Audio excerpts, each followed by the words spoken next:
I do solemnly swear that I will faithfully execute the office of the President of the United States and will, to the best of my ability, preserve, protect, and defend the Constitution of the United States. This is the oath of office that's been taken by 45 men across nearly 2.5 centuries. Now, there's a lot to be said about our presidents, but today I want to talk about something you won't find in too many history textbooks. Times our commanders-in-chief have had brushes with the supernatural. Now, you know I'm a true believer, but before you place too much stock into these stories, just remember, these are politicians we're talking about here. People have got to know whether or not their president's a crook. Well, I'm not a crook. When JFK had 49 Nobel Prize recipients over to the White House for dinner, he famously said, "I think this is the most extraordinary collection of talent, of human knowledge that has ever been gathered at the White House," with the possible exception of when Thomas Jefferson dined alone. Jefferson was without a doubt a towering intellect, and the last true Renaissance man according to some, with interests in politics, language, architecture, religion, philosophy, mathematics, astronomy, the natural sciences, politics, and cryptozoology. While vice president, the pen of the revolution was sent some fossils of a giant ground sloth that is said to have gone extinct. However, Jefferson believed that there were still living specimens out there, and even instructed Lewis and Clark to be on the lookout for them during their famous expedition. While they were ultimately unsuccessful in finding one of the creatures he described, there have been reports of the beast still living to this day, with some even getting the nickname Slothfoot. The 16th President, Abraham Lincoln, is a man who needs no introduction, and despite ultimately perishing less than a week after the Civil War ended, it seems the great emancipator can still be seen in the White House today. The first sighting of Honest Abe's spirit came in 1869 with this photo of his widow, Mary Todd, but it's been determined to have been a hoax. However, in the over century and a half since then, a plethora of encounters have been reported from White House staff and residents.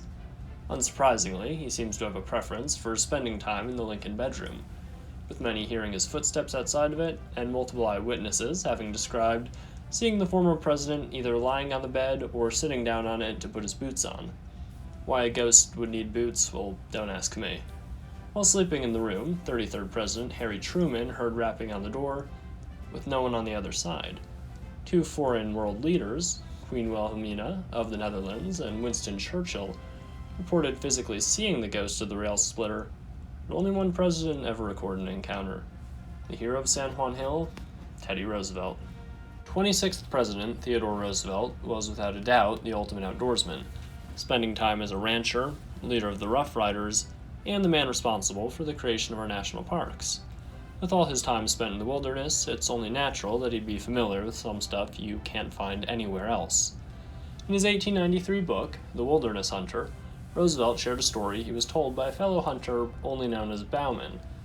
Bauman reported that while he was hunting with a friend, they had been seeing footprints from a bipedal creature larger than a bear. After a couple of sleepless nights on account of a horrid animal stench and ear-splitting howls after nightfall, in addition to having two separate shelters flattened while they were away, the pair decided to cut their trip short before the creature came around while they were home. The last day, Bauman set out alone to retrieve the traps they had set, and returned to find a horror show, his friend dead against a tree, with 4 fang marks in his neck and enormous footprints surrounding their camp. Now, Bauman and Roosevelt speculated that what had stalked the camp was some sort of half-man, half-goblin, or half-man, half-demon. You have to remember that the terms Bigfoot and Sasquatch didn't come about until over halfway into the 20th century. I'd be hard-pressed to name anything that better fits what was described. Of course, Roosevelt was content to do more than just chronicle stories of mysterious creatures. In 1909, he planned to set out to hunt down the Maryland snallygaster. The winged beast was in the news following a string of sightings, and the Smithsonian set a bounty at $100,000, just shy of $3 million today. However, as you may have guessed from the lack of snallygaster taxidermies at the Smithsonian, Roosevelt ultimately did not find the Maryland monster. Jimmy Carter is unique among presidents. For one, he's received more praise for what he did after leaving office than what he did during his time in the executive. He's lived longer after leaving office than any other president, and he's the only president to report having seen a UFO. In 1969, around 7:15 p.m., while on his way to deliver a speech at a Lions Club meeting, he saw a strange object in the night sky. Carter described it as white and about as bright as the moon. He said that it seemed to be closing in on him, only to stop and quickly switch colors, going from blue to red, then back to white before disappearing.